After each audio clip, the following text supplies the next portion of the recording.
walk a thin line, son, when I'm aggravated. Look at my life, I was born to be elevated. I'm not a slave, I'm a child of the king. Born in these streets, I was prone to do greater things, to get advantage of. Right, I made my decisions, thrown into prison because I couldn't stabilize my mission. I'm walking forward now, I'm a better man. Shalom. The sword is in your hand. I'm sick and tired of the bull. You won't even learn. Burn to the world, to the stomach like a bad perm. Stop being angry, man, for what? Son, just live the moment. Obey the Sabbath, don't stop people like a little rodent. Of course I wrote it, I'm a Hebrew from the motherland. Slam on the upper doctrine into the trash can. So tell me, black man, why do you follow Torah? Shalom. This new world corrupted like a bad odor. Why, oh, why do you want back with me? Welcome to our Wednesday morning brew, y'all. Let's get together, man. Why, oh, why do you wanna fight with me? We're all just part of one big body, one big family. Taking the stress off my heart, son, for just a minute. We fight on Facebook all day when the work is finished. Cussing and arguing, it doesn't need Shalom. Posting up porno pictures, I don't need to see them joints. That's not the conduct of a righteous man, searching our God. We're supposed to be set apart, like a star. I'm a true believer, speak what you don't even have. My granddad spent too many years throwing up cash. I feel bad just as long as I tolerate it. Soon as I break it, I be chained to a road that hates it. My family, I never want you mad at me.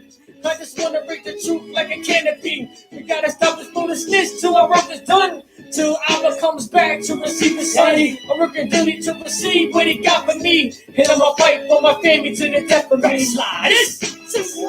Shalom, everybody. Wanna fight with me? What you wanna fight? One big body, one big family. Let's get together, man. Why, oh, why do you Wanna fight with me? We're all just part of one big body, one big family. Let's get together, man. Shalom. Dedication to my Hebrew brothers and sisters. Stop the fighting. Stop the screaming at people on corners. Shalom, everybody. Welcome back to our Wednesday morning brew, y'all. Our Wednesday morning brew with your boy Yosef B'Nei Ysrayl. We have reached another great Wednesday, y'all. All praise to the Most High. Shalom on YouTube. Shalom on Facebook, TikTok, Twitter. Shalom on Instagram. Hallelujah. All glory, all honor, all praises to the Most High, y'all. All glory, all honor, all praises. Shalom. All glory, all honor, all praises to the Most High. So before we get into the teaching, once again, welcome to the House of B'Nei Ysrayl, where the chosen of the Most High dwell. We know who we are. We know who he made us to be. And we are rising from the ashes. Welcome to our Wednesday morning brew, y'all. We are in the Book of Jasher, y'all. We're in the Book of Jasher. So grab your book, sit back, and let's talk. But upon entering the house, we say, how goodly are your tents, or your cold, your habitations, O Israel. By thy abundant grace, we enter thy house. We worship before thy holy presence with reverence, O Yahweh. We love thy abode, the place where thy glory dwells. We worship and bow down. We will bend the knee before Yahweh our Maker. We offer our prayer to thee, O Yahweh, at the time of grace. O Yahweh, in thy abundant kindness, answer us with thy saving truth. And our Berakoth, our blessing.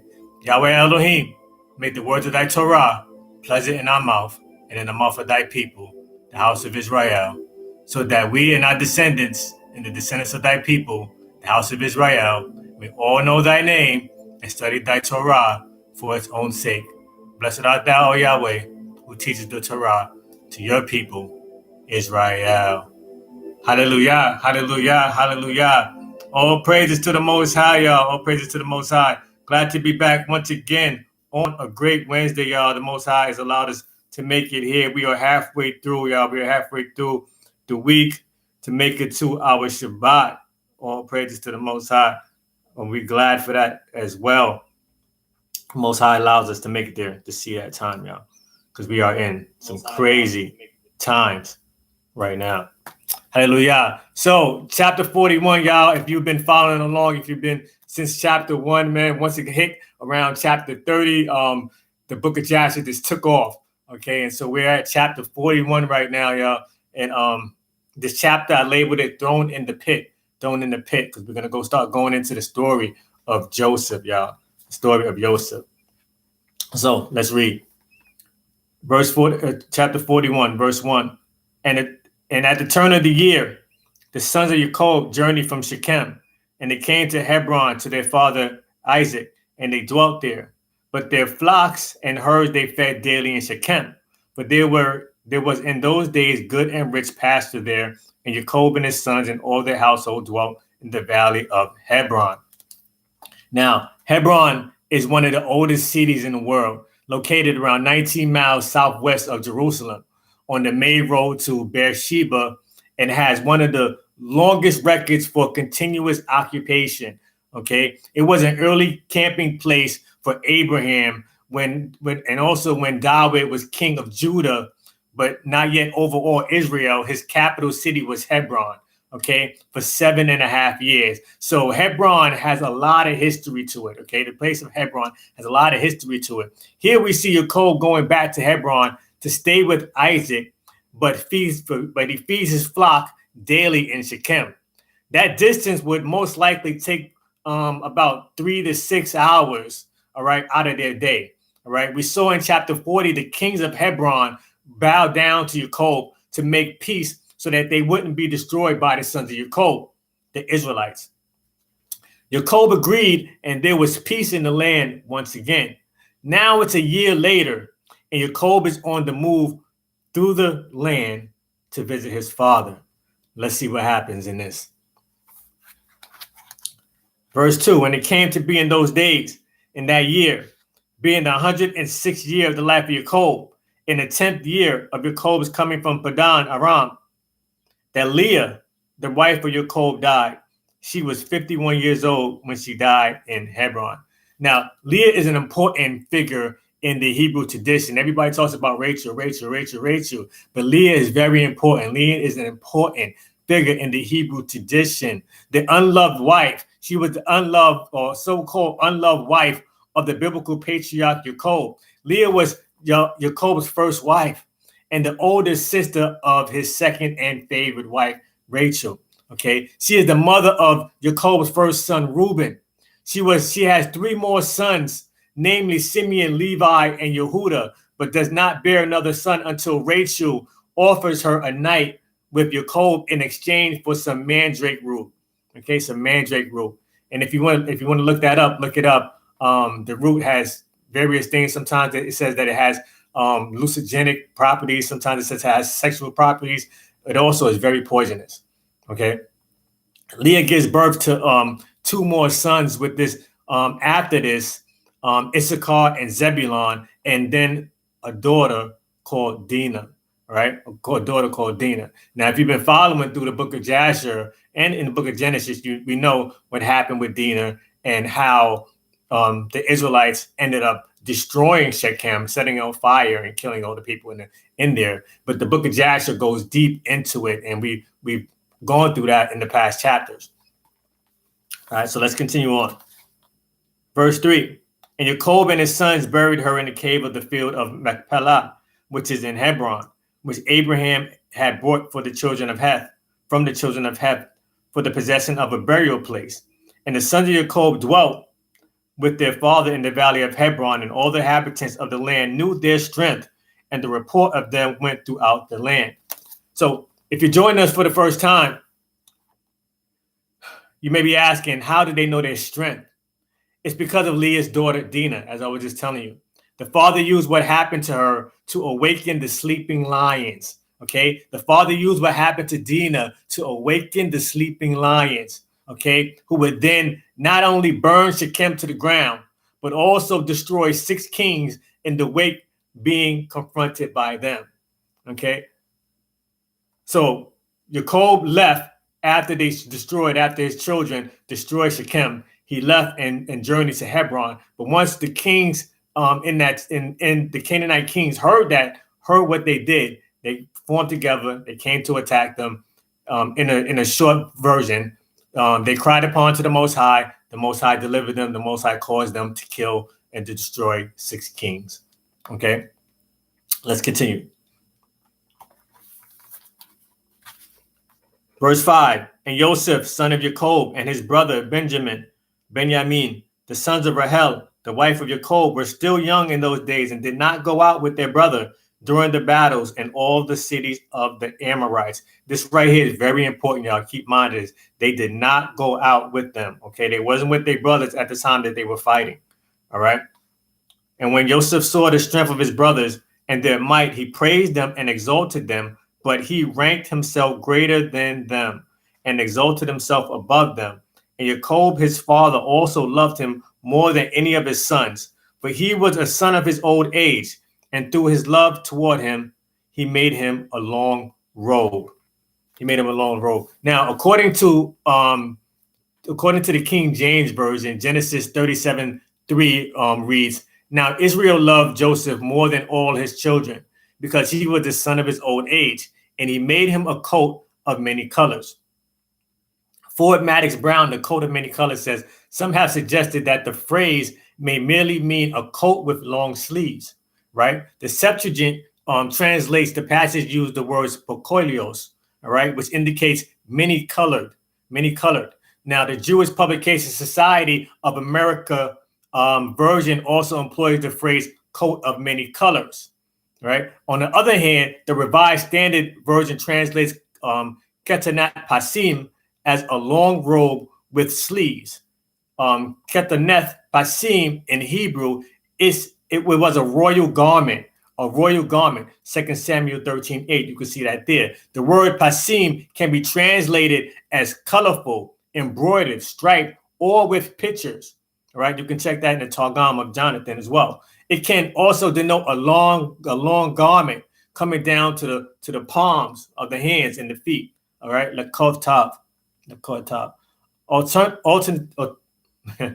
Alternatively, the word denotes the material out of which the coat was made, which was fine wool. Okay, fine wool or silk, maybe. Hence, kataneth pasim may be translated as a full-sleeved robe, a coat of many colors, a coat reaching to his feet, an ornamented tunic, a silk robe, or a fine woolen cloak. Now, James Swanson suggests that the phrase indicates a tunic or a robe, unique in design for showing special favor or relationship, and that either the robe is very long-sleeved and extended to the feet, or a richly ornamented tunic, either of special color designed or gold-threaded, both ornamental and not suitable for working. Okay, now this ties in. Watch this. Now, the phrase is used one other time in the Hebrew scriptures to describe the garment worn by Tamar, daughter of David, in 2 Samuel 13:18-19. So, in other words, this tunic, this cloak that was made for Joseph was royal in nature, and he was the only one that had it. Jacob didn't make it for his other sons as well. So, with Joseph's dreams, the dreams that Joseph had and his attitude, he was already catapulted up above his brothers. So they would have been highly upset, especially after the lions have been awakened in them and they have destroyed 6 kings. Yet Joseph, who wasn't even on the battlefield with them, has now been exalted above them, thrown in the pit. Stay with me, y'all. Stay with me on this. Verse 7, and when Yosef saw that his father loved him more than his brothers, he continued to exalt himself above his brothers, and he brought evil reports to his father concerning them. And the sons of Yacob, seeing the whole of Joseph's conduct toward them, and that their father loved him more than any of them, hated him and could not speak peaceably to him all the days. Now, we can ascribe these very actions to the people of today, right? You have Christian denominations forsaking other Christian denominations, right? You have Muslim factions forsaking other Muslim factions. Muslim factions forsaking Hebrew Israelites, and Hebrew Israelites forsaking other Israelites simply because they're not in their camp, or in a camp, Torah only or Messianic, right? Now, Romans 9:13 says this, as it is written, Yacob have I loved, but Esau have I hated. Deuteronomy 7:6 through 8 says this: for you are a holy people to Yahweh your Elohim. Yahweh your Elohim has chosen you to be a people for his own possession out of all the peoples who are on the face of the earth. Yahweh did not set his love on you, nor chose you because you were more in number than any of the peoples, for you were the fewest of all peoples. But because Yahweh loved you and kept the oath which he swore to your fathers, Yahweh brought you out of a mighty hand and redeemed you from the house of slavery, from the hand of Pharaoh, king of Egypt. People today are mad at the true children of Israel because they have awakened and are realizing the greatness in them. People today are mad at the true children of the Most High because they have realized the Father does love them and has not forsaken them and gave their place, and the Father has not forsaken them and gave their place to the church, which most churches teach today. Now, Japheth, Ham, and Ishmael are viewing the awakening. Japheth, Ham, and Ishmael are viewing the awakening of Shem and seeing the love of the Father towards us, and they hate us. And they hate us and cannot speak peaceably towards us. Cannot speak peaceably towards us. Do y'all see this? Stay with me, y'all. It says, verse 9, and Yosef was 17 years old, and he was still extolling himself above his brothers and thought of raising himself above them.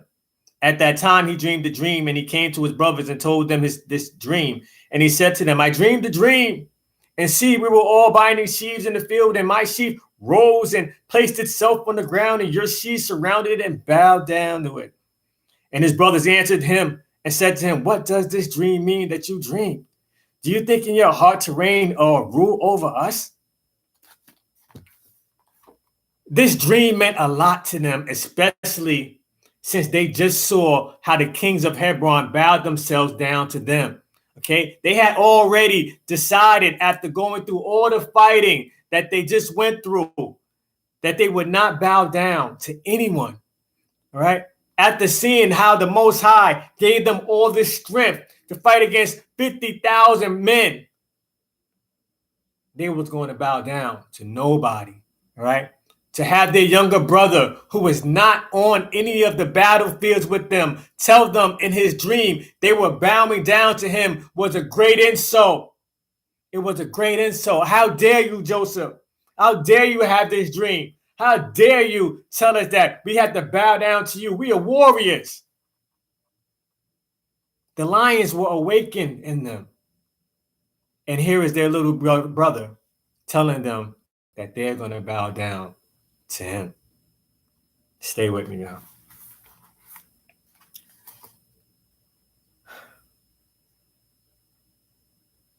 Verse 12. And he even came and told the matter to his father, Yacob. And Yacob kissed Joseph when he heard these words from his mouth. And Yacob Berakoth Joseph, or blessed him. And when the sons of Yacob saw that their father had blessed Joseph and had kissed him and that he loved him exceedingly, they became jealous of him and hated him the more. And after this, Joseph dreamed another dream and related the dream to his father in the presence of his brothers. And Joseph said to his father and his brothers, look, I have again dreamed a dream, and see the sun and the moon and the 11 stars bow down to me. And his father heard the words of Joseph and his dream, and seeing that his brothers hated Joseph because of this matter, Yacob therefore rebuked Joseph before his brothers because of this matter, saying, what does this dream mean? Which have you dreamed, and this magnifying of yourself before you, your brothers who are older than you? Do you think in your heart that I and your mother and your 11 brothers will come and bow down to you, that you speak these words? And his brothers were jealous of him because of his words and dreams, and they continued to hate him. But Yacob kept the dreams in his heart. Kept the dreams in his heart. So Yacob here used wisdom, y'all.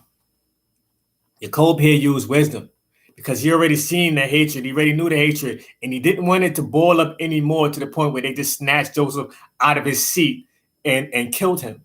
Okay. Genesis 37:10 says, and when he told it to his father and brothers, his father berated him. He said to him, what is this dream you have dreamed? Are we to come, I and your mother and your brothers, and bow low? 7 stars are the brothers, and that he is the sun, and Joseph's mother and moon, Joseph's mother the moon, and that his dreams is that the entire family will do obedience to him. There has been many controversies around this dream, especially the sun and the moon part. Some scholars thought the reference to Rachel being the moon didn't match since she was already dead. Okay, remember, Rachel was already dead when he had this dream. Some determined it meant Bila, since she helped raise Joseph, but that isn't mentioned either. Rather, they say the dream means the following. The sun represents Yacob, and the moon represents his household and all of his wives, with whom he produced his offspring. And indicates that all of his descendants will bow to him, bow to Joseph. And this refers to his 70 offspring who all bowed to Joseph when they appeared before him in Egypt. Okay, while the 11 stars refer to his brothers who all bowed before him before their father appeared. Okay, in ancient theology, the moon was always recognized in the feminine, always recognized in the feminine. All right, let's continue. And the sons, verse 18, and the sons of Yacob went one day to feed their father's flock in Shechem, for they were still herdsmen in those days. And while the sons of Yacob were feeding in Shechem, that day they delayed, and the time of gathering in the cattle was past, and they had not arrived. And Yacob saw that his sons were delayed in Shechem, and Yacob said within himself, maybe the people of Shechem have risen up to fight against them, therefore they have delayed coming this day. And Yacob called Joseph his son and commanded him, saying, look, your brothers are feeding in Shechem this day. See, they have not yet come back. Go now, therefore, and see where they are, and bring me word back concerning the welfare of your brothers and the welfare of the flock. Now, we've heard this story time and time again. Shalom, shalom. We've heard this story time and time again, and they've made it seem like, oh, Joseph just went there to spy on his brothers, right? If you ever watch the story of Joseph, I watched it when I was younger, the very old version, right? If you ever watch the story of Joseph, this brings new light to it, okay? It has been explained as Joseph was going to spy on his brothers. But in fact, Yacob was worried about them due to all the bad blood they had with the Canaanites, okay? Yacob was probably worrying that they may be in a fight or being attacked, and he needed to know their current status. So in fact, Joseph was going there on the behalf of his father, who was worried about his children. Okay, he was actually just going there to check on his brothers. All right, he was actually just going there to check on his brothers.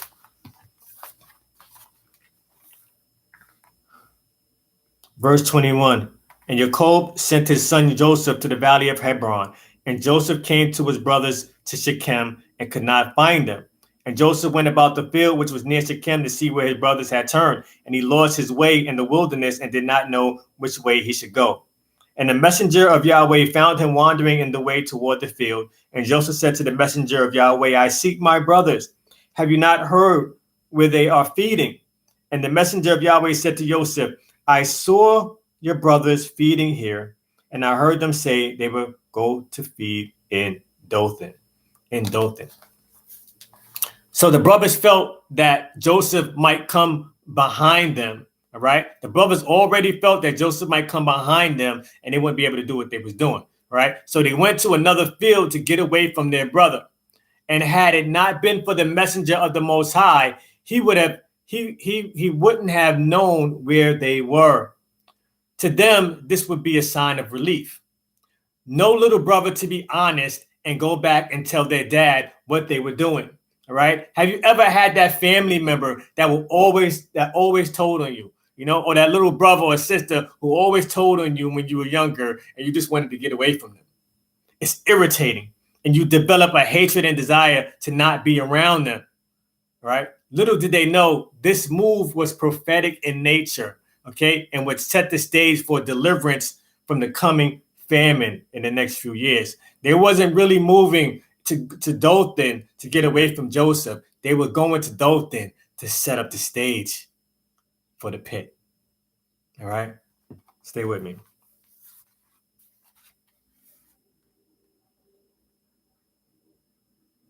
Verse 23. And Joseph listened to the voice of the messenger of Yahweh, and he went to his brothers in Dothan, and he found them in Dothan feeding the flock. And Joseph advanced to his brothers, but before he had come near to them, they had resolved to slay him. And Shimeon said to his brothers, look, the man of dreams is coming to us this day, and now therefore come and let us kill him and throw him into one of the pits that are in the wilderness. And when his father shall seek him from us, we will say an evil beast had devoured him. And Reuben heard the words of his brothers concerning Yosef, and he said to them, you should not do this matter. For how can we look up to our father Yacob, throw him into this pit to die there, but do not stretch out a hand on him to spill his blood? And Reuben said this in order to deliver him from their hand, to bring him back to his father. So,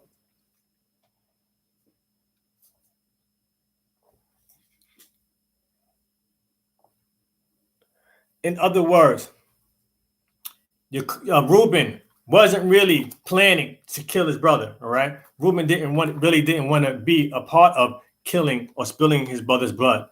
All right, in the Torah, Reuben is briefly described as having sexual activity with Bilhah, right, his stepmother's maid and father's concubine. On his deathbed, Yacob declares that Reuben will no longer excel, for you went up unto your father's bed, unto my couch, and defiled it. Reuben's behavior angered Yacob to the extent that he gave Reuben's birthright as firstborn to Joseph. All right. A comment within 1 Chronicles 5:1 makes the same point. Classical sources argue that the birthright had included the right of his descendants, all right, the tribe of Reuben, to become ruler over the tribes transferred to Judah and priests transferred to Levi.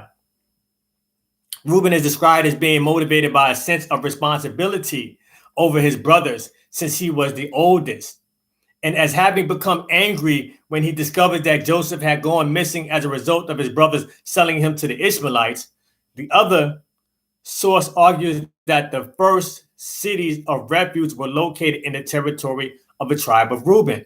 All right, since Reuben, the individual, had tried to save Joseph from the mob of his brothers. Reuben, being the oldest son, would have no doubt been the first one to hear the story of what happened between Cain and Abel and his father and uncle Esau. So Reuben knew the story. They all knew the story, but Reuben would have been one of the first ones to have it and to be taught the story of Cain and Abel, and to be taught the story of what happened between Yacob and Esau. And then how could he do the same thing to his brother? Let's continue. Verse 27, we're almost done here, y'all. And when Yosef came to his brother, he sat before them, and they rose upon him and seized him and struck him to the earth and stripped the long robe which he had on. And they took him and cast him into a pit. And in the pit there was no water, but serpents and scorpions. And Joseph was afraid of the serpents and scorpions that were in the pit. And Joseph cried out with a loud voice, and Yahweh hid the serpents and scorpions in the sides of the pit, and they did no harm to Yosef. It says Joseph cried out with a loud voice. As we have seen in the past chapters, every time the children of Israel cried out to the Most High, he heard their cry. Right? He heard their cry. The father heard Joseph cry, and he hid the serpents and scorpions in the sides of the pit. He didn't remove them from the pit with Yosef, but he hid them so that they wouldn't bother him. All right. Sometimes the father won't remove you from your situation, but hide the situation in the dark places so you can remain strong through it. Hallelujah. All praises to the Most High. Let's see what happens. And Yosef called out from the pit to his brothers and said to them, what have I done to you? And in what have I sinned? Why do you not fear Yahweh concerning me? Am I not your flesh and your bones? And is not Yacob your father, my father? Why do you do this matter to me this day? And how will you be able to look up to our father Yacob? And he continued to cry out and called his brothers from the pit. And he said, O Yehuda, Shimeon, Levi, my brothers, lift me up from the place of darkness in which you have put me. and come this day to have compassion on me, you children of Yahweh, and sons of Yacob, my father. And if I have sinned towards you, are you not the sons of Abraham, Isaac, and Yacob?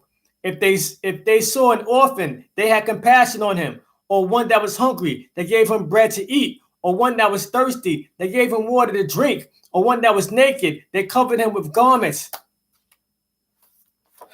Listen, y'all. This is one of the greatest things I've ever heard yet.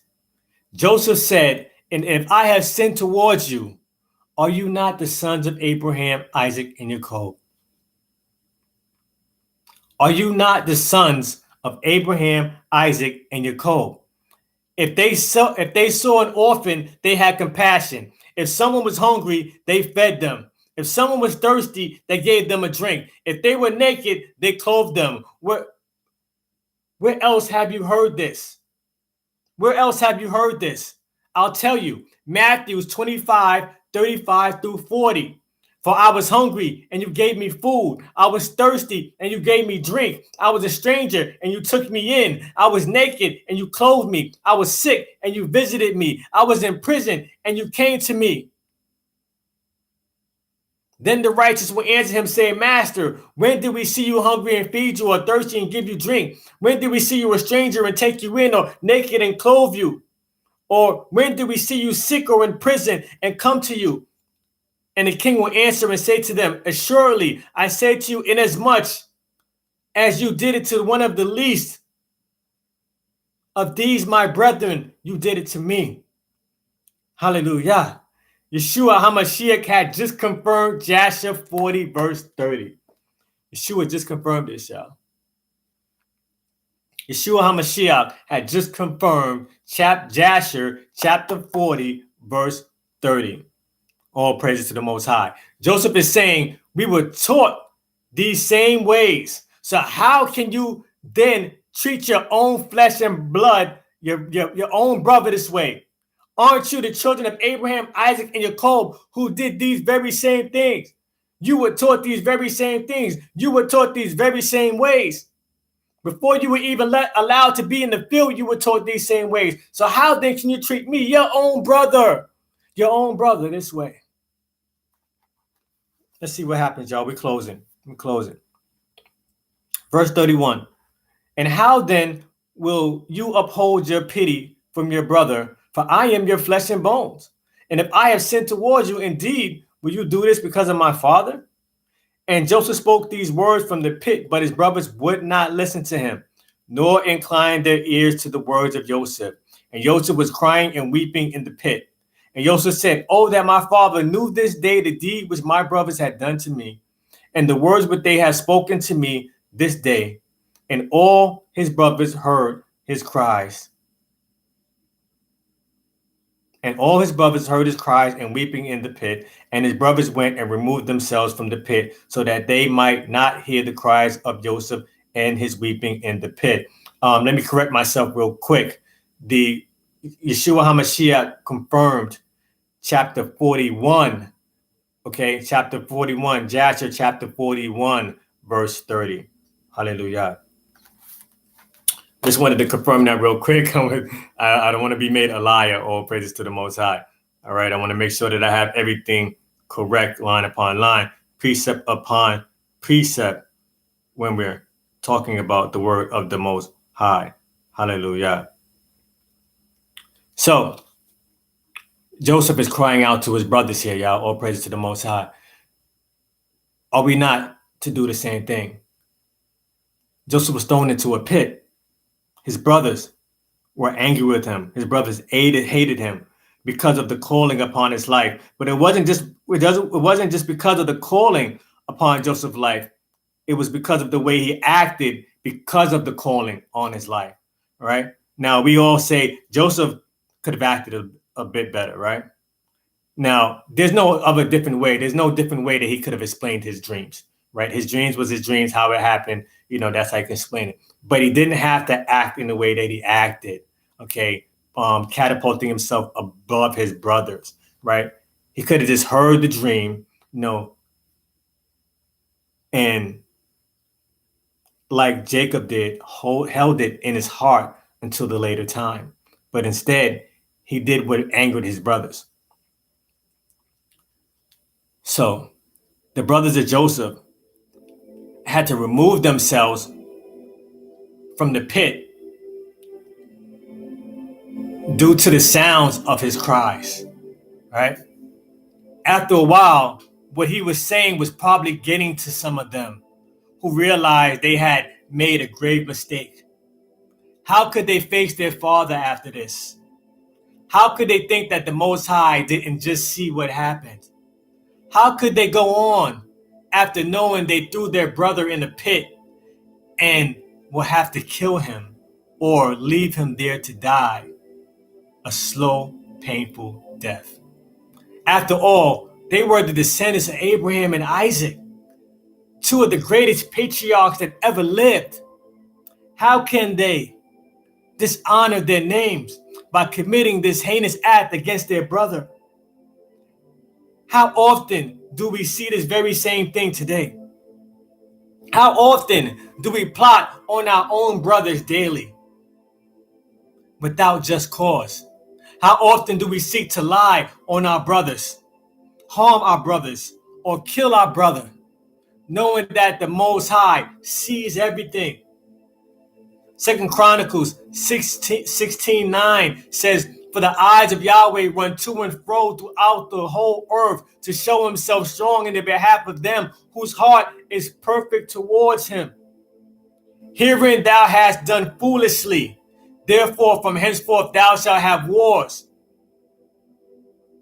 The Father sees every injustice, and those who are thrown into the pit will one day arise. Okay? Even though Joseph's brothers threw him into the pit, we are going to see as we continue to read that Joseph is going to arise. Hallelujah. Joseph will arise out of the pit. Now, this is just to say too as well, you will rise from out of the pit. You will arise out of the pit. Even though the enemy seeks to throw you inside the pit, even though the enemy seeks to do you wrong, even though the enemy seeks to put you in the low places, even though the enemy wants you to get bitten by the serpents and the scorpions and be attacked in the dark, the Most High is going to hide you. The Most High is going to hide them. The Most High is going to put you in a place where after a time, you are going to be able to rise. You're going to be able to rise. Israel is going to be able to rise. So you may be in a dark place right now. There might be serpents and scorpions all around you. But the Most High is saying, I'm going to hide you.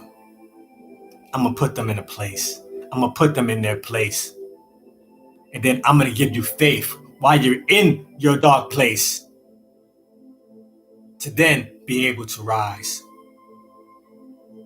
I'm going to give you strength in your dark place. I'm going to give you strength in these dark times, y'all. Because some of us are hidden right now. Some of us are hidden in our homes right now. Some of us are hidden in apartments right now. And we're surrounded by vipers. And we're surrounded by scorpions. And we're surrounded by pandemics. And we're surrounded by fires. And we're surrounded by rumors of wars. But the Most High is saying, I'm going to hide you. I'm going to hide you in this dark place. I'm going to hide you. And then one day, you're going to rise. One day, you're going to rise. This is Yosef in Israel for the House of B'Nei Ysrayl, where the chosen of the Most High dwell. We know who we are. We know who He made us to be. And we are rising from the ashes. Make sure to hit the subscribe button. Friend us on Facebook and Instagram if you're on our YouTube Live. Go to www.YHWH3.com and support the store. You see it above me. There's some great things there for you and your family. We're working to become the biggest faith-based brand in the world. And if you would like to be a part, the information is in the descriptions. All praises to the Most High. This has been Jasher, chapter 41, thrown into the pit, y'all. All praises to the Most High. If you're joining us for the first time, this has been our Wednesday Morning Brew. We do it every Wednesday at 9 a.m. And we do our Shabbat morning brew on Saturday mornings at 9 a.m. as well. Please join us for our studies. All praise to the Most High. Hallelujah, hallelujah, hallelujah. So Yahweh bless thee and keep thee. May Yahweh make his face to shine upon thee and be gracious unto thee. May Yahweh lift up his countenance upon thee and give thee shalom.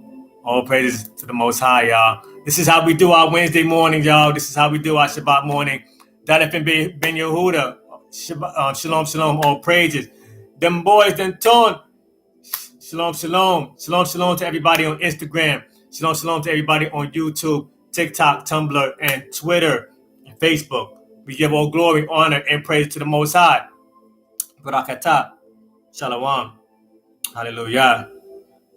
We are coming on the Feast of Trumpets, y'all. I hope y'all excited. We're coming on the Feast of Trumpets. It's going to be a great one. All praise to the Most High. We're expecting to see some great things happen around the time of the Feast of Trumpets as well. If you haven't got a chance, please check out War is on the Horizon. All right, our last week's Shabbat study. They're now starting to talk about it today as well. Everybody's talking about Afghanistan. Check out the study I did. War is on the Horizon. All praise to the Most High. I was prone to do greater things, taking advantage of. Right, I made my decisions, thrown into prison because I couldn't stabilize my mission. I'm working forward now, of course. I'm a better man. Don't need no bullets because the sword is in Yeshua's hand. I'm sick and tired of the bull. Hallelujah. Shalom, shalom. All praises. All praises. Angry for what? So just live the moment. Obey the Sabbath, don't start people like a little rodent. Of course I wrote it. I'm a Hebrew from the motherland. Slam on the upper doctrine into the trash can. So tell me, black man, why do you follow Torah? Because this new world corrupted like a bad odor. Why, oh, why do you wanna fight with me? We're all just part of one big body, one big family. Let's get together, man. Why, oh, why do you Hallelujah. wanna fight with me? I pray you have a blessed day. I'll see y'all back on our Shabbat morning brew, y'all. Stress off my heart, son, for just a minute. We fight Facebook all day when the work is finished. Cussing and arguing, it doesn't even serve a point. Posting up on no pictures, I don't need to see them joints. It's not the conduct of a righteous man. If you don't got it, get the Book of Jasher, y'all. If you don't have it, get the Book of Jasher, man. Very good book, y'all. What you don't even have. My granddad spent too many years growing up cash. My freedom lasts just as long as I tolerate it. Soon as I break it, I be chained to my brother hatred. Cause you're my family, I never want you mad at me.